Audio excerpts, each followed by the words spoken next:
Magandang umaga po. Sinalakay ng militar ang bahay ni MNLF Founding Chairman Nur Miswari sa Barangay San Roque, Zamboanga City. Pinasabugan pa ng otoridad ang harapan ng gate ng bahay para mapasok ito.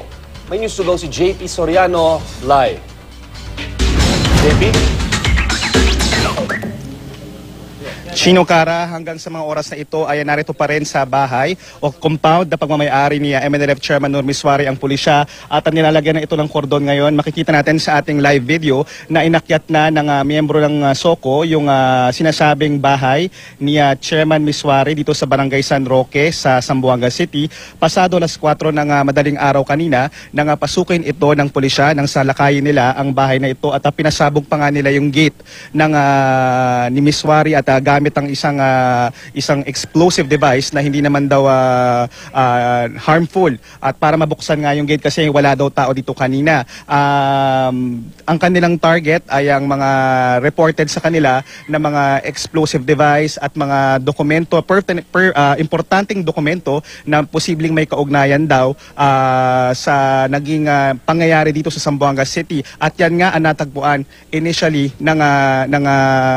ng pulisya sa kanilang mga pag-iikot, mga nakuha nilang gamit. May mga nakuha daw sila mga pertinent documents na posible kahinahilala at posibleng may kinalaman sa mga nangyari sa Zamboanga in terms of recruitment at ito daw ay isasama sa rebellion charges na kanilang nauna nang na-file sa korte sa prosecutor's office. At hanggang sa mga oras na ito nilagyan na ng police cordon itong area. May mga nakita rin tayo mga posters at mga tarpaulins nila MNLF Chairman Miswari.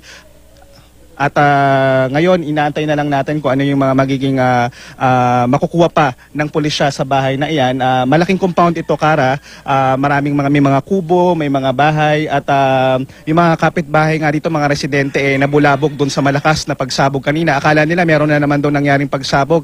Pero turns out, yun nga, yung gate ang binuksan. Meron mga inimbitahang kaninang lalaki na sinasabing nasa loob at pinaghinala ang miyembro umano ng MNLF pero hindi pa yan confirmed. Sila inimbitahan nga ng pulisya at dinala doon sa police station. At sa ngayon, yan ang ating marereport muna pero bagamat sinabi ng PNP na nananatiling peaceful ang situation dito at isa na tong isang indikasyon na patuloy yung ginagawa nilang proseso para mapanatiling peaceful ang sitwasyon dito sa Zamboanga City. Cara, Chino? JP, parang yung lumilitaw dyan, may legal process ng gumugulong sa paghahanap dito no? O pag-build up ng case laban dito kay dating founding chairman ng MNLF na si Nur Miswari. Ano bang status nito? May arrest warrant na ba sa kanya? Kasi tinitingnan natin parang sinasalakay na yung mga bahay niya looking for evidence para mag-support yung rebellion case laban sa kanya. Ano bang status nitong may arrest warrant na ba na inilabas ang korte laban dito kay Miswari?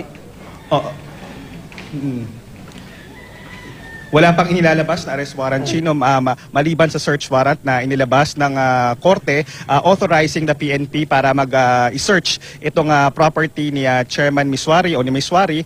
Nitong October 2 kasi ay nag-file o naisampa na ang reklamong rebellion charges kay ng CIDG sa prosecutor's office kay Miswari at iba pang sinasabing miyembro ng MNLF.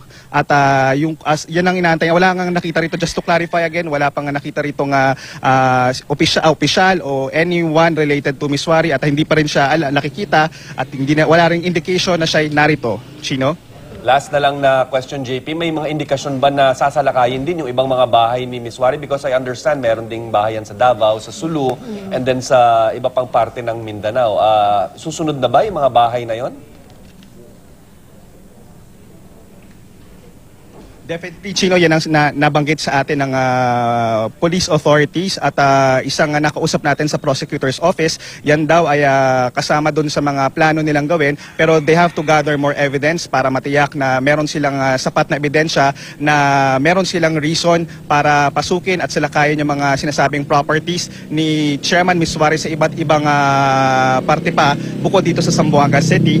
Pero yan ay aantabayanan pa natin kung magaganap nga. Pero ang tiyak nga ay may mga nakuha ng documents at na posible raw na mapakinabangan bilang ebidensya ng pulisya laban kay Miswari. Okay, maraming salamat, JP Soriano.